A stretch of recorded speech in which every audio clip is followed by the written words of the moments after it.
I came from a GAA background. I got an injury in GAA, so I took up cycling in 2005, and ever since I've been hooked. I was lucky enough that I had Kieran Power, who was riding professional at the time, and it was good to have someone like him around, and it really brought me on. The first one was a real eye-opener. I would have won a couple of races, and I thought when you go into the Ross, it's not too bad, but it was a real eye-opener. It was the year Tony Martin won it, and I remember jumping away to try to get a little gap before one of the climbs, and I just remember, it's a vision I'll never forget, was Tony Martin towing about 15 guys over, and I jumped on the back and I lasted about 2 minutes. Ever since then, I suppose I learned about the Ross, that you can't be aggressive if you don't have the power to back it up.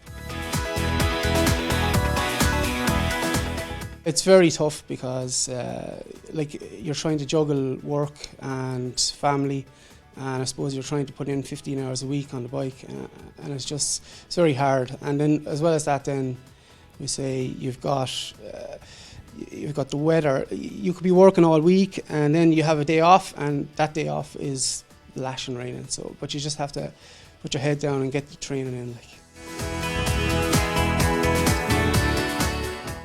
I suppose it is true. I didn't plan on riding the Ross. I had no interest whatsoever. And I remember doing an interview for one of the websites early in the year, and I said I wasn't going to do the Ross.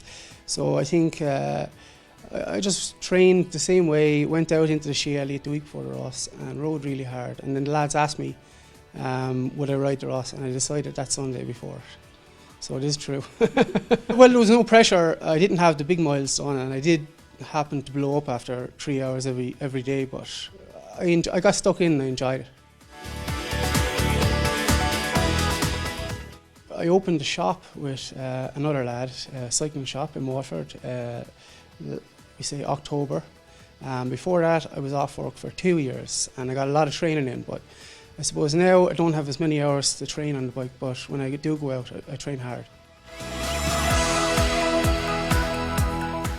The Ross is always hard. It doesn't matter where they bring it, but I do like the look of 3 or 4 stages. So I wouldn't be as frightened. I think I'm getting more confident riding the Ross every year, so I wouldn't be as frightened of it as I was in the beginning.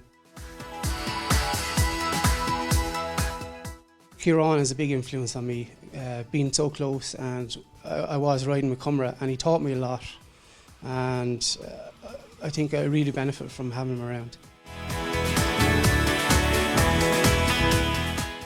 It doesn't really matter. I just love getting into the Ross, getting into the bunch, and just being as aggressive as I can. I'm not frightened of anyone. I'm not frightened to get dropped. So I really enjoy the race, and I think that worked for me.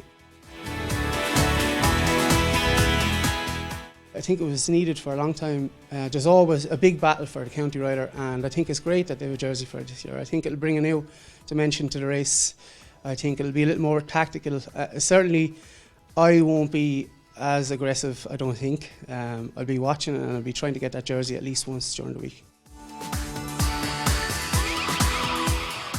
It's a fabulous race. I suppose when I started in 2005, I looked at the Ross, and I mean, I was only new to cycling, and it looked like it was the Tour de France to me. So to actually get to ride it and actually a small bit competitive in it now is something special. Like, it's the closest that I will certainly ever get to riding the Tour de France or anything like that.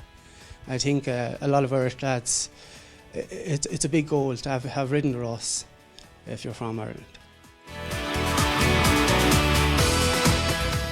The biggest piece of advice I could give is that you stay in the top 50 riders all day.